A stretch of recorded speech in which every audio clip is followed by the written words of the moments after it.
Hello class, this is your teacher Mr. McDougall with your next photography project tutorial. So the goal of this unit that I haven't mentioned yet, we're building towards our unit final, which is going to be a photography portfolio. You're going to practice several types of photography. You're going to take your best shots and you're actually going to create your own little online portfolio, kind of like this. And I'll walk you through it once we get there, but first you need to start taking the shots that you're going to fill it with. So you'll have a little portfolio. It's super easy to create. I'll walk you through it when we get there. You'll have a little about me, and you're going to highlight your best photos that you're going to take over the next couple of weeks. And we're going to practice several types, one at a time. So the first type we're going to practice is landscape photography, and that's one of the ones we talked about early on. You researched, we done a few landscapes. It's super easy to do. So the next 4 projects that we're going to do are all going to be under this similar structure. They're just going to be different types of photography. So I like to start off with landscape because landscape is the easiest one to get started with. Most photographers, as they get started, when I first got started, landscape was the easiest one because you can take a picture without feeling judged. You know, if you take a picture of a flower or a tree or a mountain, the tree is not going to come back and judge the photo that you take and think and hope that it looked good or anything, as opposed to if you're taking pictures of people. You know, you always get nervous about making the person feel comfortable, but that's not the case with landscape. So landscape's really easy to get started with, so that's why I like to do it first. So you'll see you have some classwork here. So what you're going to do, and again, this will be the same structure for the next few projects, is you get the camera and SD card in the classroom like we normally do, format the card as you always do, and you're going to take pictures in RAW again because we're getting used to editing RAW photos in Lightroom so we have a better range of control.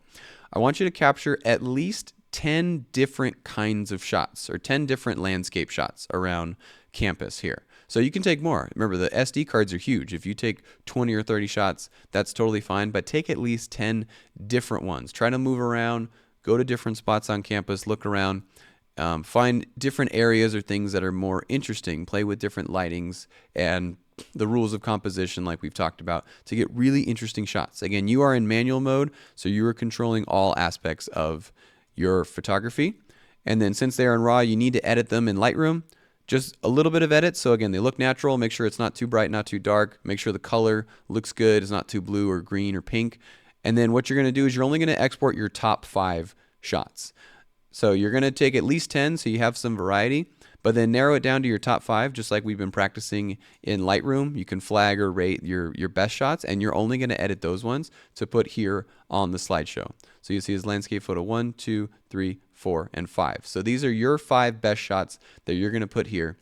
So put your shot here. And for each one, I want you to give me a clever title. So the title is completely up to you. You can put whatever it means, however you're feeling, whatever the mood strikes you, whatever inspires you for that shot. So again, here's some examples. Remember, landscape photos are wide shots of an area in deep focus. So we want that deep focus. You want that f-stop to be a high number. The higher f-stop you can get, the better, like f20 or higher.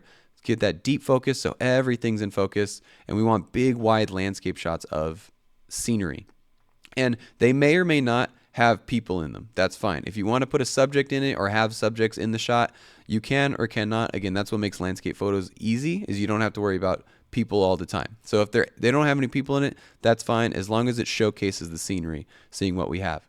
And remember your rules of composition. The rule of thirds, like aligning things on the lower third line right here or the upper third line, and putting points of interest in these corners. You can see this example, this tree is near this one and the mountain is near this one. Same thing here. We have this following the rule of thirds. This is in a nice spot right here, and then this one is on the lower third line too. So keep that in mind when you're taking your shots. Try to make sure they're straight on and you have nice rules of composition. So each shot, again, I'll let you get to it. It's not super complicated. You've been practicing this already. Put your shot here, give it a title, and tell me the exposure settings for all of your shots as well. One quick note that I don't know if I mentioned before, I already taught you that you can find your exposure settings here in Adobe Bridge. So if you look for a photo that you took like this one, here are your exposure settings. Here's the aperture f-stop, here's the ISO, and here's your shutter speed in fractions of a second. You can also find it in Lightroom Classic as well.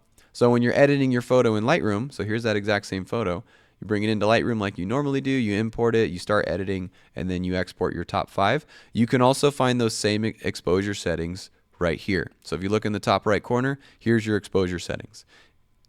Just make sure your mouse is not over in the middle. See, if I put my mouse somewhere over here, the settings on the right change. It tells me the color. Just make sure your mouse is not over the picture, and then you could see it.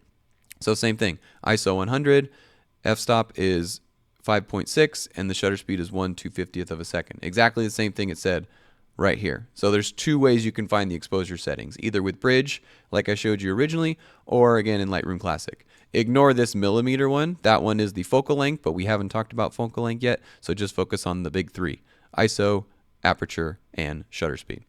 Okay? So you can take your top 5, put them here, and then we'll move on to the next type of photography once you're done. If you have any questions, let me know, and as always, have fun.